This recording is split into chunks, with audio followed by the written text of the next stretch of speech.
Okay. Yeah, keep the sticks rolling. Hey, bitch, I be hunt me and money got tied. She call me stats, but I'm never surprised. I don't know, trust him, they all go for size. Welcome to another episode of the Back Three. As you can see, we're not alone today. We have a guest from over the seas, from Europe. His name is Mikko. He's wearing a Pirates t-shirt today, but today's episode is not about Pirates. It's actually about French football and PSG. So we welcome him to the show. Hi, Mikko. How are you, bro? I'm very well, thank you. How are you doing? Football-wise, I can't complain, but I'm okay. Just all around. Legendary, Yeah. how are you, bro? Are you good? I'm good, my guy. I'm good. Had a good weekend as well. Sunday, as you know, we played against City. Well, I'm not going to talk about that, but yeah, I'm good. I'm feeling good, though. Yeah, and I also I can tell realized you some. it. Mm. Yes, Nico, you were saying? No, I can tell you. I can give you the explanation about the pirate shirt.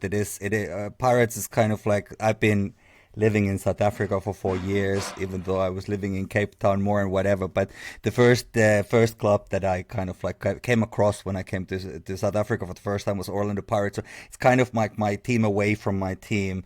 It's a bit difficult for me to follow like all the matches or whatever. I'm very much living in a spirit, and I think that they have the nicest looking kits. Maybe, You made a good maybe, choice, maybe, Mikko.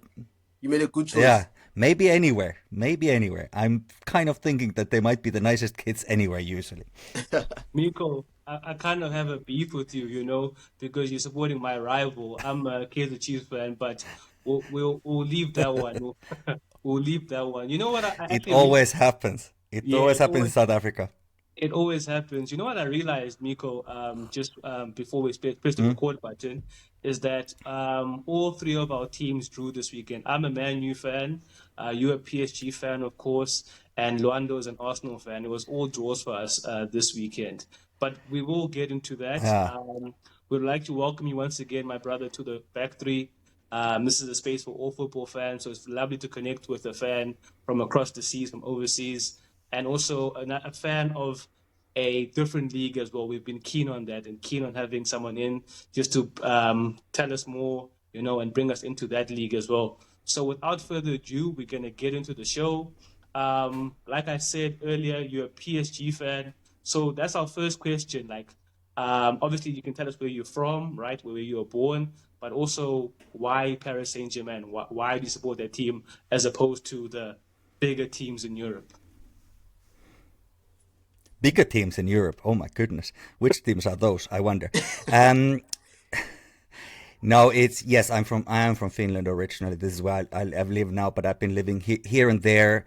Like I said, I used to live in South Africa, but I've also lived here in Europe and in a couple of different countries throughout the years, and yeah, well, PSG was just one of those teams that how do we end up with the teams that we support? Paris to me is a very special city, so I think that it's something that I'm a very big fan of in general, and it was just yeah, it was something that it kind of worked very nicely for me. I just became very interested in the French football, quite interested in France as it is, not uncritically, but generally it's an interesting country, a little bit different culture. I used to live in the UK for 4 years. I was actually living sort of like not very far from Villa Park in Birmingham, and I was sort of like looking at the English football culture, and I'm sorry to say this, but I did find it quite off-putting. It didn't speak to me. But Yeah, yeah, I'm whatever makes us support the teams that does, unless we are from that city, which none of us are from those cities, I yeah. suppose. But yeah, I'm a big fan of Paris, and PSG came with it. Okay, I see, I see. So obviously the city drew you in, and therefore when you find out about the city, then you find out about the sports teams as well. That is a good point. But also just a question about PSG. So then your favorite players, maybe your top five favorite players all time at PSG, who might they be? Oh wow, okay, top 5 PSG. I was just thinking today, there was for the first time after August 2020, after the Champions League final, which we lost against Bayern Munich, and Thiago Silva played his last match for PSG. There was an interview online of Thiago Silva. It was the first time after that that he had like sort of, also partially because he was playing for Chelsea in the meantime, so I wasn't like giving interviews to PSG or but now that he's still playing in Brazil, it's not, I guess it's not so deep. I was always a big fan of Thiago Silva, and I really thought that he was one of the key players for us. He was the captain, and I was a big fan of that. I think that if I'm talking about the more recent players now that we have had, I have to say that, and this is going to sound a bit cliched. Forgive me, pardon me for this, but Neymar is maybe the best football player I've seen with the ball. Like I think that like his abilities with the ball are just out of this world. It's really amazing. Very complicated character. Don't share his views in politics and many other things, I'm sure. It doesn't seem like a best friend material, but a magician. Really great. Of course, in Paris, his problem was that he was always injured, and he kind of hasn't really recovered from that at all. But I don't know if I would put him on my top 5. Maybe not quite. That you have players from the past, and it becomes kind of difficult to talk about them, like legendary players. Ronaldinho came to Europe through PSG. Rai from Brazil. There were like loads of other great players at that time. Even Leonardo, who then became our sporting director and also in AC Milan and what have you. There's been Bernat Lama, the goalkeeper, David Ginola, a lot of great players, and of course George Weah, the Ballon d'Or winner. Then it's a little bit difficult for me to say too much about most of those players because they were maybe a little bit before my time. But from the recent players, Marco Verratti, Thiago Silva, Zlatan was a big deal, of course. I also think just from these more recent players, I think when Keylor Navas came to Paris, that really changed a lot. That I think that is one of the underrated recruitments that people don't necessarily think about. But before that, our goalkeeping situation was really all over the shop. It wasn't on point at all. But when he came to Paris, you could see that was special. So Mikko, a question from my side, eh? So obviously, we all know that PSG got bought by the Qatari family. So obviously now there was a whole new project going on, and one of the players that arrived at that time was Zlatan Ibrahimovic. So in your opinion, would you say he was the one player that made everyone believe in the PSG project and be like, okay, maybe there's a team that I can join and maybe try and make PSG win a Champions League finally? Because for us, for example, I'm going to make an example for Arsenal. When Arteta came to Arsenal, the first player that he bought, another former was, PSG player, Gabriel, right, the centre back. So we all have that one player who feels like the catalyst for the whole project going forward. So would you say Zlatan was one of those players who made everyone believe that PSG is a team to go to? I think the short answer is yes, probably. A few things. Mikel Arteta, of course, former PSG player as well. But nevertheless, yes. So, okay, so Qatar Sports Investment, or QSI for short, that is the majority owner of PSG. It is essentially a state company, so there's some technicalities, but you're pretty much on the money there, and they've been now in Paris for over 10 years, 11 years, what it would be, something like that, and I do think that while there were other players and very well loved players like Javier Pastore, who came from Italy Serie A at the time, he was the first signing of this new era that we just usually call QSI era. And that was a really special thing. But I do think that obviously Zlatan was the one. They had already been Thiago Motta, Thiago Silva. I think they joined at the same time, and Maxwell, some other players like that. But I think Zlatan at the time especially was such a mega star, and he's got this larger than life personality. Yeah. He's one of those players also. I don't think that he would be great person to have as your friend, but what a football player he is! Like he seems a little bit much overwhelming as a person. But but also he's not trying to be my friend, so I'm okay. It's fine. Thank you for that. But Mikko. he is a legend, yeah. Yeah, thank you for that, Mikko. I think my early introduction, also giving you my favorite player at PSG is someone that is considered a legend at PSG, Paoletta. I think it's because when I first, and I think he was captain over at PSG. When I first started playing like the FIFA on the PlayStations, he was always in the team, right? And then I used to see videos of him, so I think he'll be my favorite. Let me just ask Louis. Louis, who's your favorite PSG player, bro? For me, I think I don't know if you're still in South Africa, Mikko, when DSTV used to show the Ligue. That was back when Hazard was still at Lille and Gervinho and them. So obviously, I was a very soft spot for Olympique Lyon. That's my team in France. But if I had to choose a player for my favorite player for PSG, it would be Marco Verratti. I'm such a big fan of his. Yeah. That type of midfielder, someone who can collect the ball from the centre backs and progress it through the final thirds. He's been unlucky with injuries, of course. We all know that. But if I had to, I actually have two. It's first Verratti, and then the second one, definitely Marquinhos. That's my favorite PSG player. I know it's not one of the old players, but he's been a very important player in the project, and is a great example to the young players now that are coming through the academy as well. Yeah, As the captain, and it's a very safe pair of hands there, and good. Definitely. Yeah. yeah. So, gentlemen, obviously, Mikko, we broke the ice with you now, and found out why you supported PSG and some of your favorite players. But we're gonna get into why we're here. So, why we're here, just to remind the watchers, we're speaking about PSG, right, going forward, and the future of PSG, as well as French football. So, Mikko, we're gonna move to our first real question.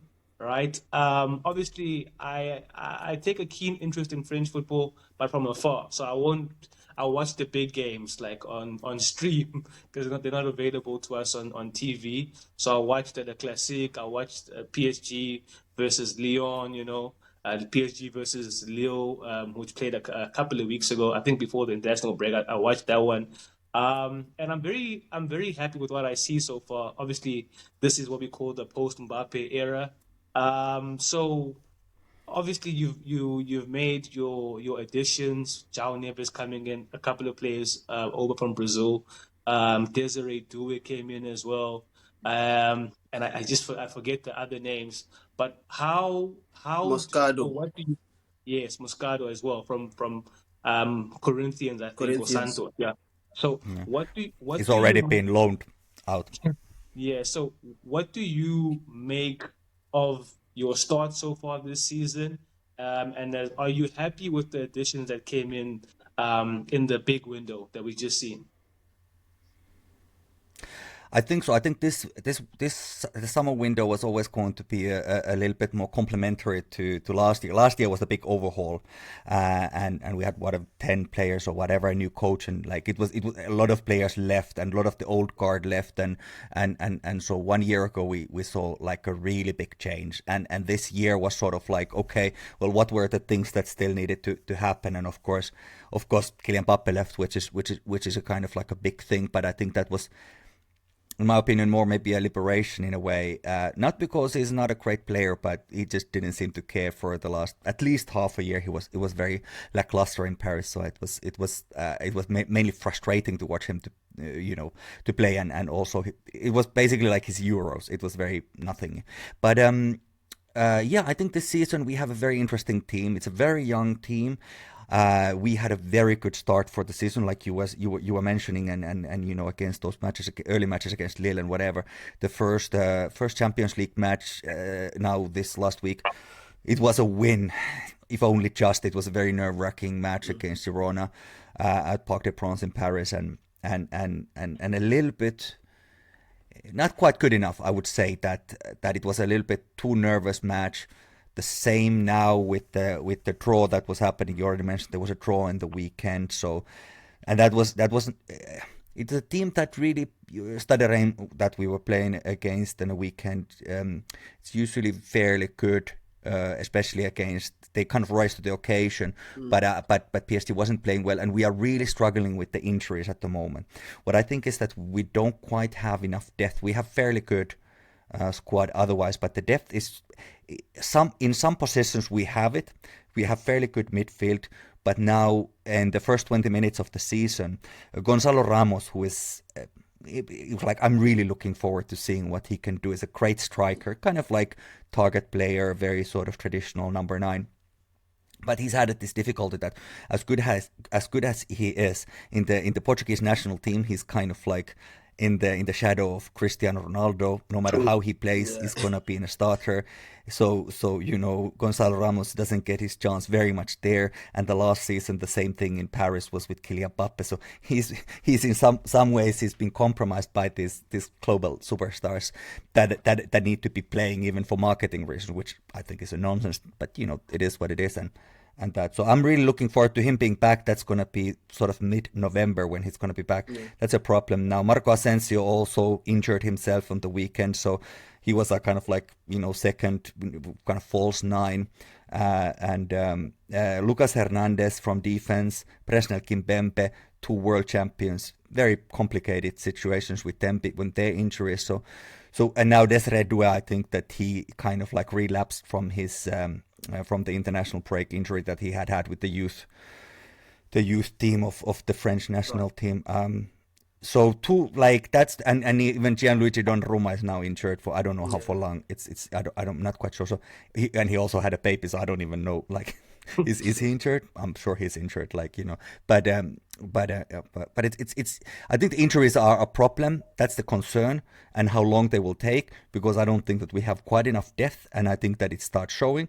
Of course, form goes up and down sometimes, but as now Arsenal is in the pipelines. I don't know, maybe you're gonna bring it up at some point, but that match, I wish I was a little bit more confident when it comes to that match. But I also believe that Luis Enrique is a good coach, is a good manager, and I think that he will come up with some kind of plans. And what we have now is very good defense. One of the additions from last summer was from Frankfurt, Eintracht Frankfurt, William Pacho is an Ecuadorian center back, really great. Like I didn't know much about him, to be honest with you. I don't watch Bundesliga like that, or Ecuadorian national team. I hadn't really seen him that much, but he is the player we wished Milan Skriniar would have been last year. He's quite tall, good in aerial duels, cold, just like a cold as ice. He's like, he just does the right thing in defense. No fireworks, no, you know, nothing crazy, no nonsense. Yeah. He just does the right thing, and just exactly the kind of centre back you want to have. I think that we have him and Marquinhos. We have a very good centre back pairing. Nuno Mendes, Ashraf Hakimi, great, you know, great on the flank there, going backwards and forwards there, and midfield is pretty good. Attack a little bit out in the open. All right, Mikko, just to bring it back a bit quickly. I'm sorry, Steve. So now we all know that now we're in the post-Mbappe era, right? I just want to bring it back to when Mbappe, Messi, and Neymar were still there. What was the opinion amongst the PSG fans regarding those three and how the team was performing when those three were on the field? Because obviously some fan bases will think, okay, they underachieved, and obviously they'll look at how they performed in the Champions League as well and say, okay, if a team has those three world superstars, probably top 3 players in the world at that time, they should be winning like Champions League after Champions League, you know. So what was the opinion? What was the opinion about that team amongst the PSG fans? That was a very uneven team. That was a very uneven team. That yes, you had those three players, but also the problem is that those players are like unbenchable players. You can't take them off. It's always a scandal. It's in the newspapers. It's a scandal. There's a talk. Yeah. If you substitute Messi in 60th minute or 89th minute, it's always a scandal, and that's a problem. There's too much trauma in that, and those teams, those squads, they were not anywhere near balanced enough. So they were very top heavy, and then you have those players, and this is where I say Neymar actually works very hard. Like he worked very hard, and he really tried. But Messi and Mbappe were just walking on the pitch, so you kind of end up giving so much advantage for the opponent. So that was I think the whole Messi situation was a huge mistake in my opinion. It was something that Barcelona had made a mockery of their finances as has happened, and they just couldn't hold on to him. Like there was no legal way for really that to happen, as far as I've understood. Yeah. And I think Manchester City had that summer just before that happened spent £100 million, not even euros but pounds for Grealish, and I think that the Messi. Maybe Pep Guardiola would have been happy to be reunited with Messi, but it wasn't like forthcoming, and it's not easy to take somebody as dominant as that into your team. So expensive and so dominant player. You kind of in Barcelona everything was working for him, but in Paris there were also other players and so on. Neymar had left Barcelona arguably to be the main guy.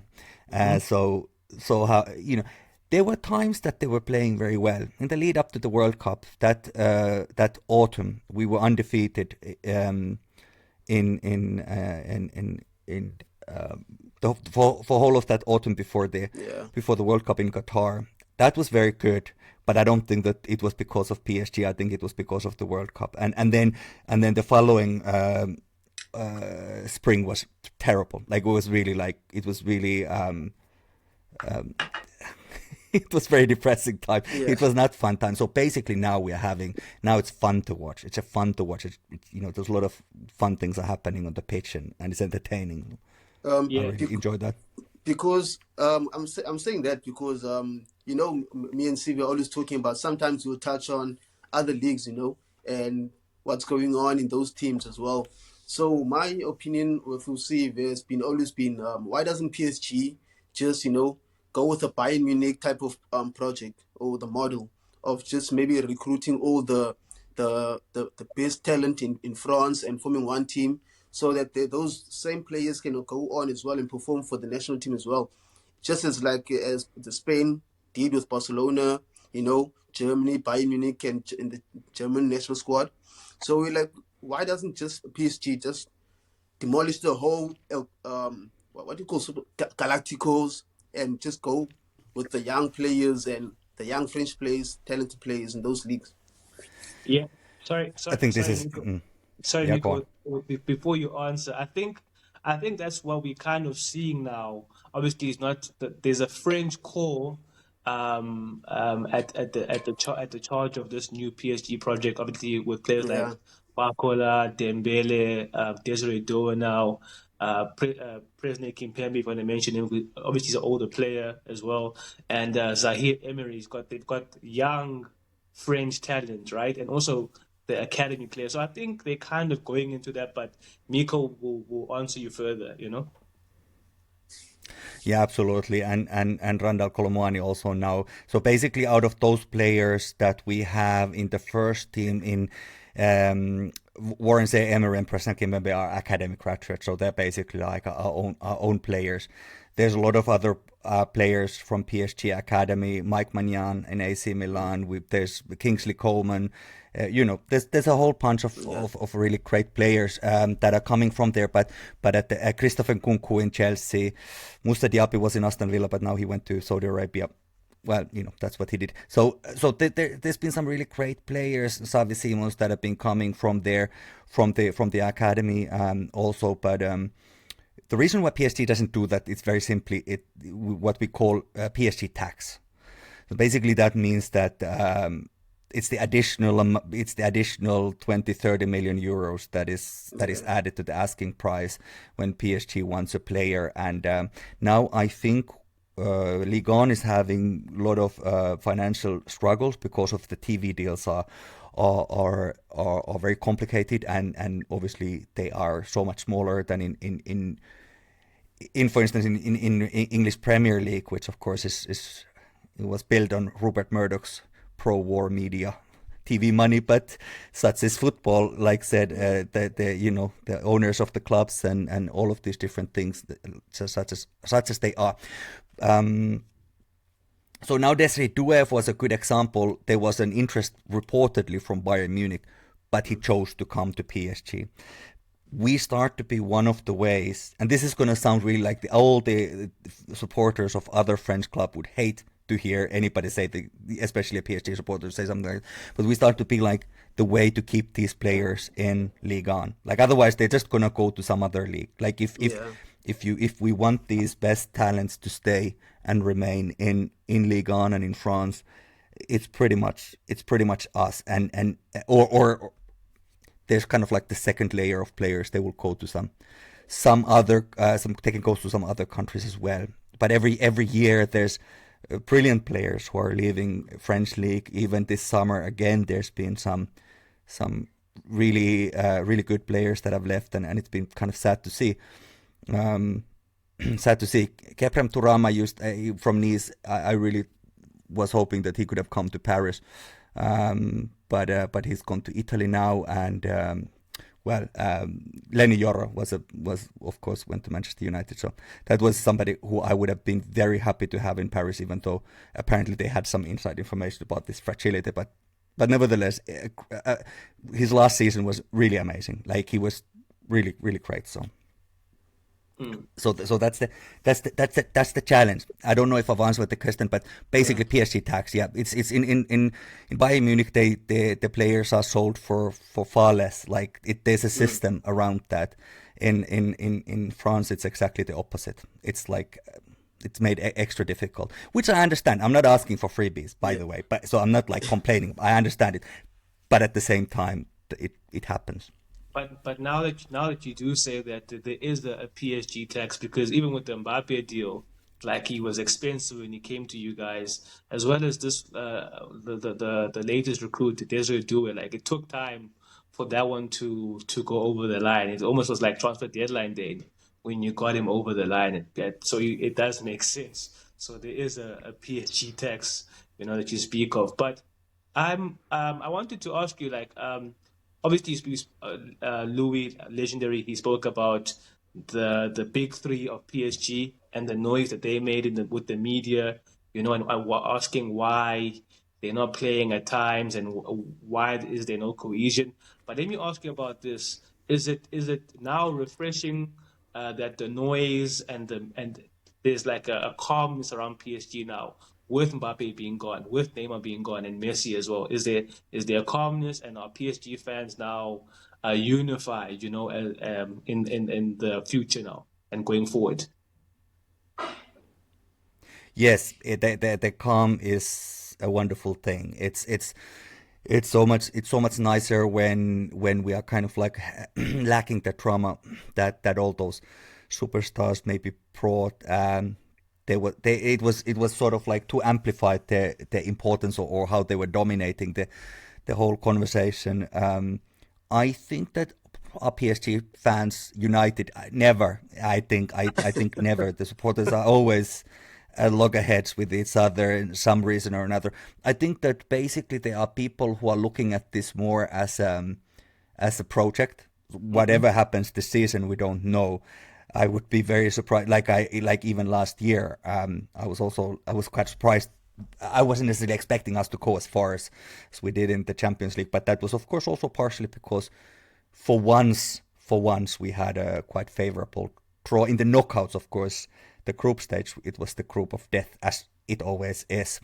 Even this year, we have statistically the hardest this league phase, as it's now known.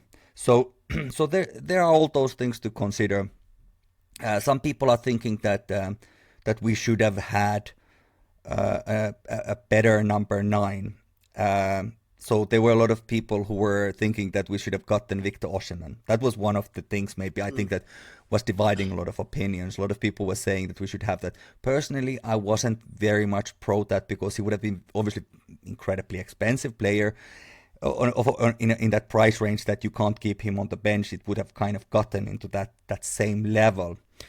There was of course talk about Jadon Sancho, and I felt it was kind of like the same thing that these are not necessarily easy players to put on the bench necessarily. I mean, and I was against that because I'm really looking forward to seeing what Gonzalo Ramos can do. Of course, the challenge now is that he's injured, and even he's missing 3 months.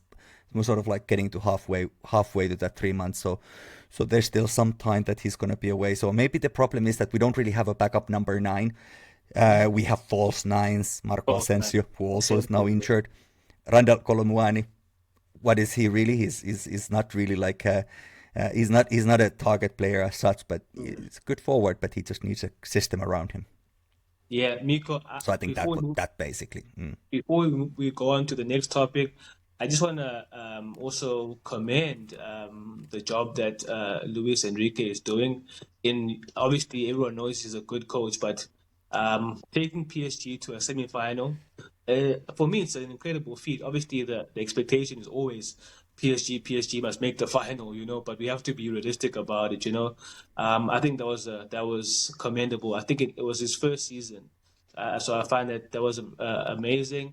But also what's happening now, like you spoke about a number 9 and, missing Gonzalo Ramos and question marks about, can we get the goals? I think what I've been seeing is that the goals are being spread amongst the wingers, Asensio dropping deeper and playing the false 9 role also opens up the pitch, for the wingers. So I think but I'll obviously ask you about this. I think PSG will be fine, obviously in the league, but then the big question mark is the Champions League, because that is your holy grail. But that is our next question.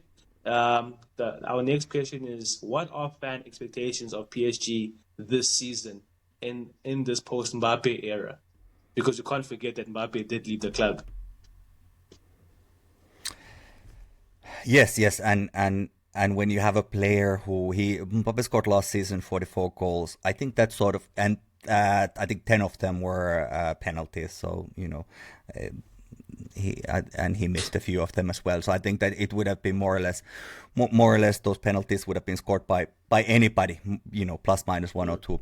But it's a big amount of goals to kind of lose, and you have to divide, like you were absolutely accurately saying that it's been divided now. Even Dembele had been scoring some goals, which is not usually in his repertoire. Bradley Barcola, really great, of course. He's had a little bit. I think he was a little bit unwell. He had some kind of I don't know if it was flu or something else. Nothing too serious, but he was a little bit unwell, so he hasn't been at his best for a couple of matches now. To give you a full context of this thing about the Champions League, what's up with this, like PSG and Champions League? There's this like weird air around it, and I think one of the problems with that thing is that when the Qataris first came to Paris and they bought Paris, the club president, who then became the president and still is the president, Nasser Al Khelaifi, he had said very ill-advisedly that PSG is aiming for winning the Champions League and all this kind of big talk too early. Like they needed to start building the project from the ground up, and he was a little bit high from his own supply. He ended up like talking too much, so that created this kind of expectation that was entirely unrealistic.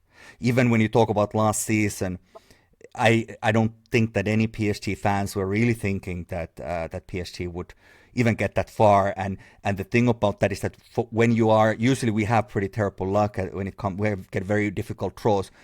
But last season, of course, the knockouts, we had Real Sociedad, Barcelona, and then Dortmund. We should have been in the final. Like, we should have been able to beat Dortmund, but we didn't. So, it is what it is. Like, that these things happen. And Dortmund was great also. I mean, I'm not taking anything away from them, but once you get that opportunity, you have to take that opportunity. Last time we had a little bit easier draw, we were in the final. It's like the same thing what happened with England in the Euros. It's like they got an easier side of things. They got easier opponents. They have to get to the final.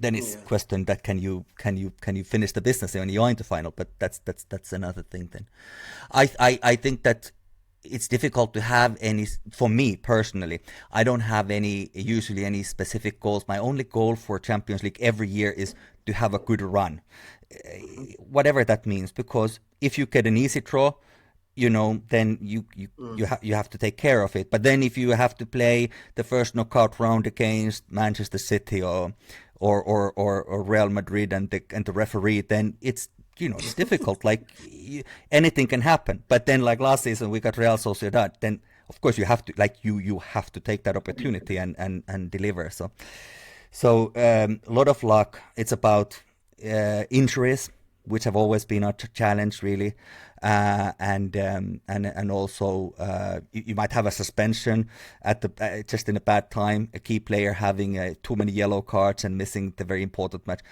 So much luck is involved in that. So I don't personally.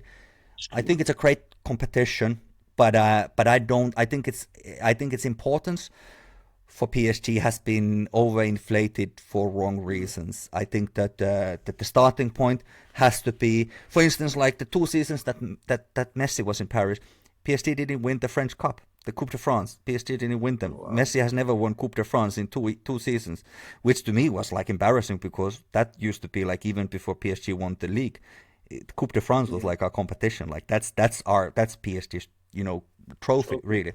So I think that it's kind of ill-advised to think too specifically about, or you have to get to the semi-finals, or you have to get to the final, or you have to, let alone win it, or even whatever. Too many things can happen, and those circumstances will dictate also a lot. But I would say a good run. I always say good run, because it depends. What is a good run? Especially now with the team that you have, it's a very, very young team, I would say quite inexperienced rather, in the Champions League. Obviously you have Asensio there and Dembele, but you take into account Zaire Emery, Kang Lee, Bakola, the younger defenders as well. As Hakimi is obviously experienced, but they like just let's say 6 out of the 5, 6 out in the 11 are still very, very young, and they don't have that much Champions League experience under their belt. But it should be an interesting one. Luando, do you have any question for Mikko before we are on this expectations topic? Just for, obviously, for the fans out there or our watchers here in South Africa who don't know anything about the El Clasique. Obviously, I have some type of knowledge because I'm a very big fan of French football. As I said in the beginning of the show, that Lyon is my team in France. How can you explain the importance of that rivalry between Marseille and PSG for those who don't know what that means for PSG fans or Marseille fans? It means a lot. It means a lot, and it's a very it's a kind of like it's difficult to know what to compare it to. It's like a Liverpool, Manchester United type of thing. Is it like well, of course they've been trying. Yes, of course they've been trying to market it as a, and there's a lot of marketing. Of course, it was born out of marketing and to create this kind of competition, a big match for French league also. It's very intense. Right now, of course, we are living a very interesting time in that sense. Well, it's not really that interesting, but PSG Academy graduate, or Titi Parisien as they're called, Adrien Rabiot, went to Marseille, which is considered to be quite unforgivable, and whatever. I don't really mind about that. I don't think he would play for us anyway. I mean, I think it's, but it doesn't surprise me. It doesn't surprise me, and he's a very complicated character that brings at least as many problems as he brings potential solutions. Very, very, very difficult to manage, and his mom manager is I was pretty sorry. well. I was about to ask that. The stories about his mom, because obviously we just obviously get it from the bigger news networks or the news accounts on Twitter. But are the stories about his mom true? Like the things that she does, are they true?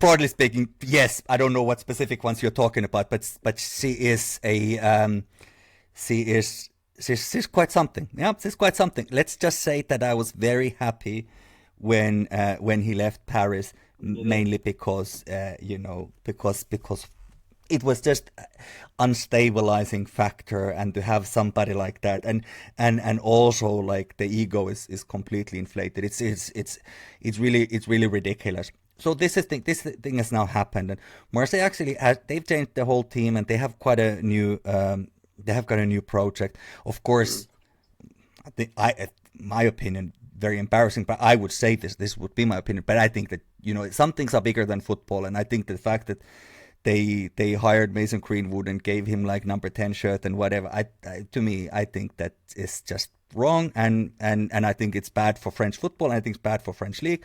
That's my opinion. But then people would discount anything that I say based on the fact that I am a PSG supporter. Yeah. It's a big match, and there's a lot of intense dislike on both sides, so much so that the fans of the opposing team can never travel like it's if you're playing in Paris, there's no Marseille supporters. If you're playing in Marseille, there's no PSG supporters. No, you can never.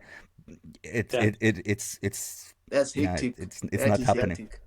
Yeah, because that now is hectic. obviously we see that every season that PSG is winning the league title. It's become like a normal thing now. I understand. With Roberto De Zerbi coming to the league, it looks like he'll be bringing something fresh to the league as well. We all know the type of football that he likes to play and the type of players that he uses. Do you think, even if it's his first season and looking at how big Marseille is as a football club, do you see them challenging PSG for that Ligue 1 title? Right now they're playing. I mean, I don't particularly want to talk too much about them because I don't really follow them that carefully, because that's not my thing. But I think that so far they've been playing very well. So far they have been very convincing. This has happened before with Marseille. They always self-implode. Like they are their worst own enemy. They always will sabotage themselves somehow. And any time that I feel like PSG is badly run project in football, the only sort of thing that gives me some hope is that Marseille will always outdo us. They are shambolic club. That's my opinion, obviously, but they things just tend to happen there. I think that I think that if they can play full season without having that drop in form, they're not playing in Europe because they had that drop in form last season. Yeah. Like they are outside. They were not in the because we have 4 clubs in Champions League, then Europa League, Conference League. Marseille is not one of them. Like they were very bad last season. Yeah, and that. So I think that that will help them, that they don't have to worry about the European matches. They can rest. They can focus on domestic football. It's possible that they do something. I hope not, but I don't, and by the way, I'm not saying, for instance, like a couple of years ago, that year when the Qatar World Cup was happening, PSG was playing really good first half of the season, really bad second half of the. I would have been perfectly fine if Lens would have won that. They were runner-ups, and I think that in the end they came 1 point behind us. Really great team, played really fun football, really positive football. So much fun to watch. Like, I was very jealous to them. It was just, I don't have a problem when we lost to them in the Champions League at the home ground. Yeah, they were very good in the game. Yeah, absolutely. This is true. Yeah. So I'm not like a hater in that sense that I of course I'm supporting PSG. It is what it is, but of course it's true also that in France, Lille won it a few years ago, Monaco won it some years before that, and so on and so forth. But there's always been there's always been like these periods of dominance. Before us, it was Lyon.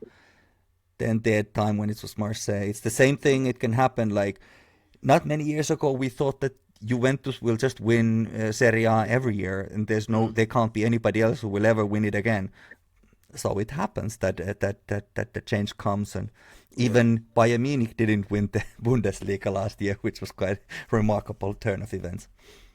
Yeah. So thanks for that, Mikko. And now we'll be just shifting focus now to and why we also called you, just to find out about. Obviously, our teams have French talents in them. So we wanted to ask you, as a man that watches French football and has a keen interest in PSG, obviously, about some of the talents that we should look out for in the Champions League when they play with their French teams, or in the French league, because they might, in the future play in the Premier League or Serie A, La Liga, for example, even Bundesliga. But obviously, this season. In this past transfer window, we saw a lot of outgoings, which is usual from the French league, where Malik Fofana, for example, goes to AC Milan, a big club. You see Mbappe going to Madrid. You see Lenny Yoro, which is surprising. He goes to Man United out of the blue, right? And then obviously you managed to keep Desiree Doué, who was spoken about within or amongst the bigger clubs in Europe. But then you managed to keep him. Are there other players we should look out for, Mikko, who probably could do the same thing from the French league? Yeah, I selected. We were talking about this earlier, so I was selecting 3 players that I thought are quite exciting players in Ligue 1 that are all non-PSG players, of course.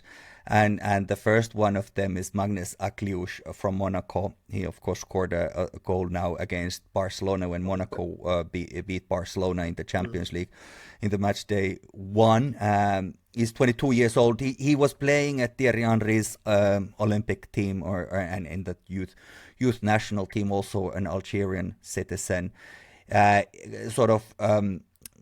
He's considered an attacking midfielder, but these systems these days, they're quite fluid. So he's a kind of like a forward-looking player, and really one of those that I think quite typical modern French player, very sort of quick, very technical, incredibly technical, and always dangerous. Sort of like you never quite know what's gonna happen. I think in that category, it's a little bit in the similar category with Desiree Doué. I think in that he's kind of like has some of the similar qualities, and I wouldn't mind if he was a PSG player next year, but we'll have to see. He's just signed a new contract this summer until 2028, so he won't be cheap player, but a very exciting player. So that's and like I said, he did score in the Champions League against Barcelona. Awesome. So that was that. Then another Champions League team for this season, Lille. Edon de Cherkova, he's a Kosovan player from Kosovo. Ooh, well, he's actually born in Germany. I love him. Yeah, absolutely. He's 25 years old. He was actually born in Germany, but he's, I think, representing Kosovo, and he is just dangerous. Like, again, like kind of goes again the same category of this he's not French, but he's very technical, very quick. It's kind of like playing on the wing, and recently they were playing against PSG as well, and he scored their only goal, and was dangerous the whole time. It was really just one of those things that you saw. You saw him there, and we've had the thing about when you follow Ligue 1, you kind of like you always get to see all these players first. Yeah. Like this is where you see. I remember so vividly that night when Eduardo Camavinga became a superstar in my eyes when he was 16 years old and he was playing for Stade Rennes, and he was just bossing the PSG midfield. Like he was completely like superior to any of the PSG midfielders that night, and I think they won that match. But he was so good, and we all knew that okay, this guy's gonna be something very special, and he was one of those players then that of course would have been very nice to have as well. But his road took him elsewhere, and there are players like this. There's always players like this, and some of these things they work better, and some of them don't work that well. Like Nicolas Pepe. Now you're talking about Arsenal. Yeah, he came also from Lille. Lille has had an incredible list of players because starting from Eden Hazard, then they've had Rafael Leao was there, Victor Osimhen was there. It's like it's really crazy. So play, and of course Mike Maignan was there after he left PSG there. So there's been a lot of really great players in Lille, and I think at the moment the most exciting of them is De Cherkova. He's really something else. And then the last one of I hate go on. I hate comparing players, right? But he sort of reminds me of Eden Hazard. The way like he turns on the ball, the quick turn, and accelerating inside and taking on players. Even his running style and dribbling style, he reminds me so much of Eden Hazard. Yes. It's sort of like quite low, sort of center of gravity. Like it's not it's not super short, but the the body type like that. So it's it's not easy to bring him down, and it's quite exciting like that. And then the last player that out of this street that I'm just sort of course there's many other players that one could talk about, but just sort of like the short list. There's from Lyon now last season from Metz. George's Mikko Tadze is a Georgian player. He was playing in the Euros, the European Championships last summer for Georgia, which was thing, and he was playing there next to Kvicha Kvaratskhelia, who was of course the biggest star of that team. But Mikko Tadze was like the top scorer, of course shared. I think it was like 6 players, but those players were like Harry Kane and Dani Olmo and Jamal Musiala and some others. I can't remember them. And it was fairly low the amount of goals. It was only 3 goals that they had each scored, but nevertheless a golden boot in the Euros. One of those very exciting players as well. And he joined Lyon. He's from Lyon also. He's played for. He's Georgian, but he's like so many players. They're born in these countries. Yeah. And that's where they kind of like learned their football. So he's gone back to his hometown Lyon, and Lyon is a bit of a funny one. I don't know if that's a place for him to develop very much because they're having a little bit of a. I thought that their summer transfer looked very promising. It looked like they're going to have a good season, but not so much. I mean, it's only a couple of years ago that they knocked Manchester City out from the Champions League in 2020. But since and then at that time, of course, Memphis Depay was really like the central star of that. Yeah, and he was really good in Lyon. He's had more difficult time elsewhere, but he was really good in Lyon. Like that's where I think that's arguably he played his best football. Yeah, most consistent football in Lyon. So it was like that. But it's a little bit of a. It's a little bit of a they have some of they've gathered these old stars who are coming back like Lacazette from Arsenal and Tolisso from so there are those players, but it's difficult to say where it's going to end up. I don't know if that's going to be a good place for him to develop, but that's where he is at, and he's a very exciting player. So I think that's something to also is another name to look into, and of course. Are they playing Europa League? I'm not quite sure. Lyon are in Europe. Yeah, they are in Europe. They are in Europe, but is it Conference League or Europa League? I'm not quite sure. It should be Conference. Yeah, I think I saw them because I was looking at the Europa League fixtures just before we recorded, because for this week is Europa League. I think they're there, but we'll see and confirm. But they are in Europe though.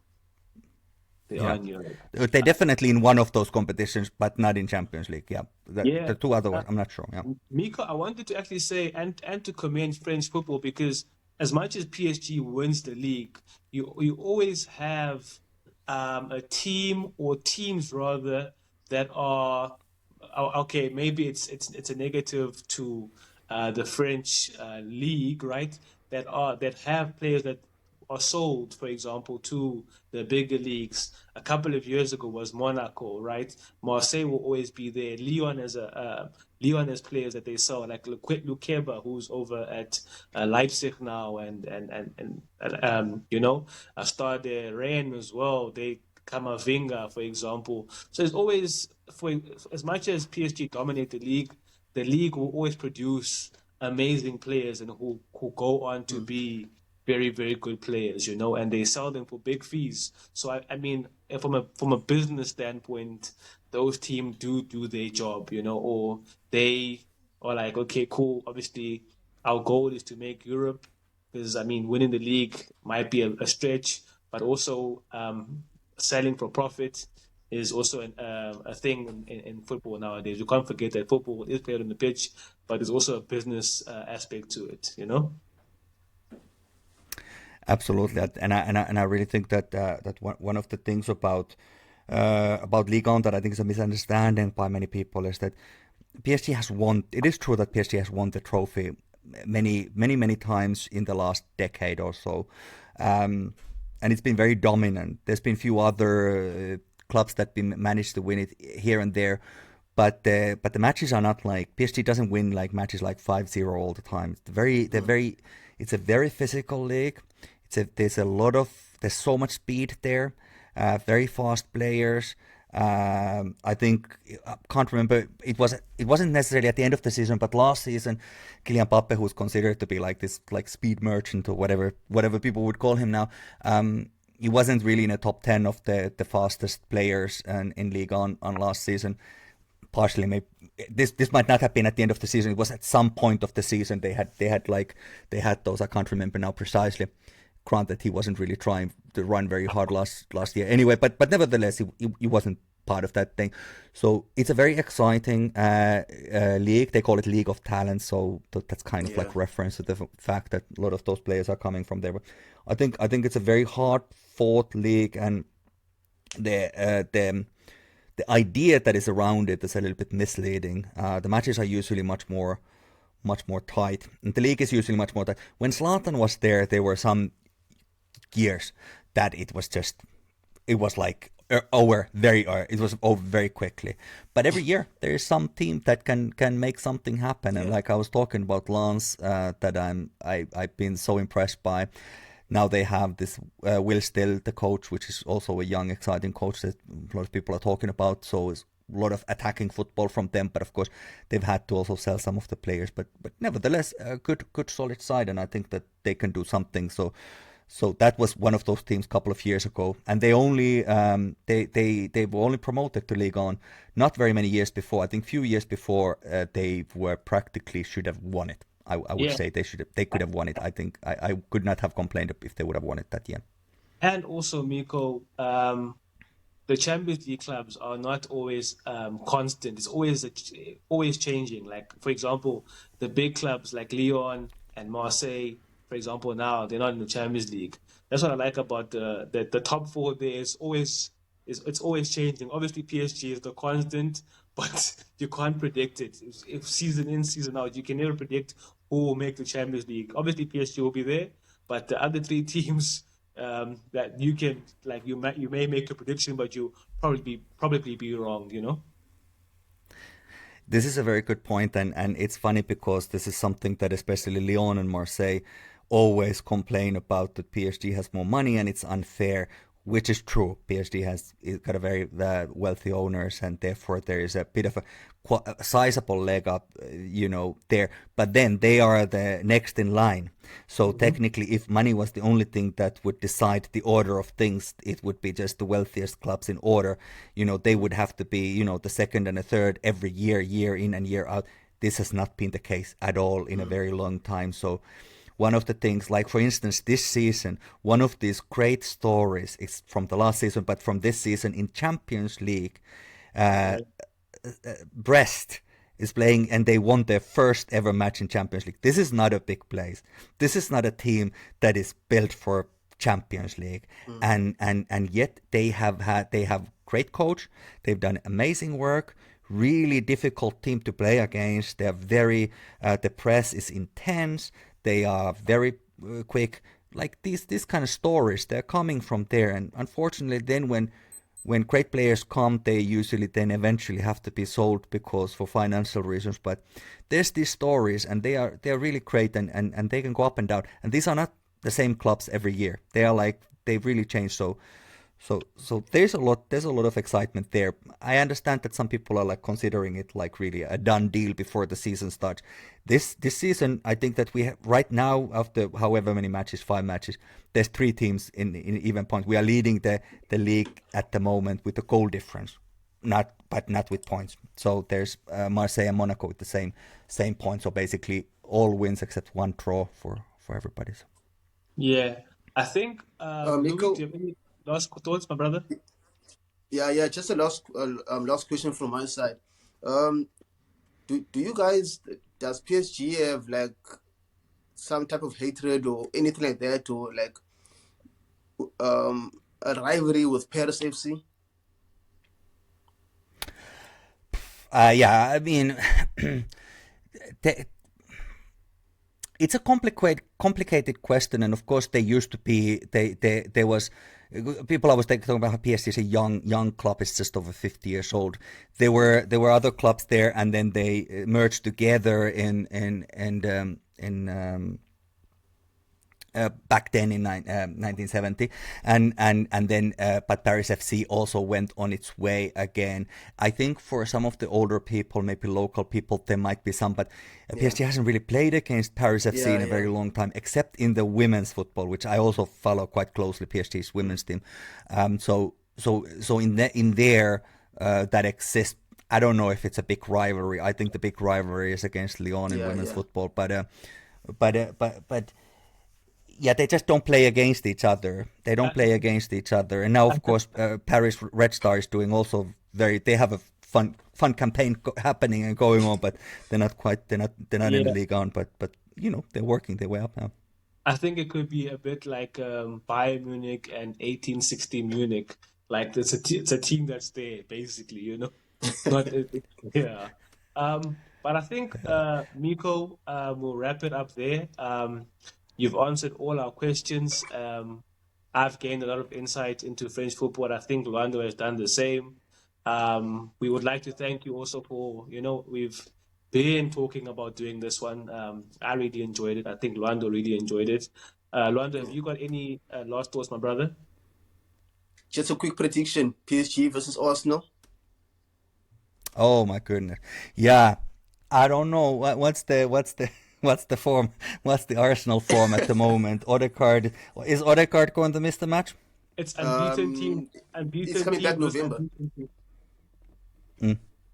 Okay, so yeah, okay, so then, yes, very difficult to say. I think it's gonna depend a lot on what kind of form the teams. We're gonna have a quite difficult matches sort of before and after that. It's difficult to say. I want to say, and it's in London.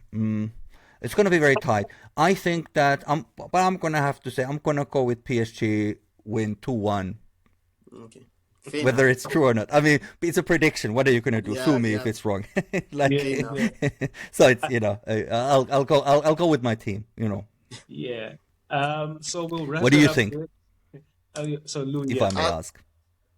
I'm quite confident with that one. I think it's at home at the carpet. I will go with, I think 3-0. Okay. 3-0. Okay. I think let's wrap it up there, gentlemen. Mikko, in Xhosa, in our language, our home language, you say siyabulela and enkosi. That means we are very grateful and thank you for tapping in with us and joining us for this chat. You answered all our questions. You know, We stretched it a little bit longer than what we thought it would be, but that's because we enjoyed it so much, you know. We'll wrap it up there. Shout out to you, Mikko, and shout out to the back three. Thank you very much, and goodbye. Also, check Thank out you. PSG Review Podcast. Yeah, check out the Yes. review podcast. We'll add the links there. Cheers, guys. Peace. Thanks. Bitch, I be leaning on Taylor. Bitch, I be leaning on Tony. It's up. Bitch, I be leaning on Tony. Bitch, I mean, yeah.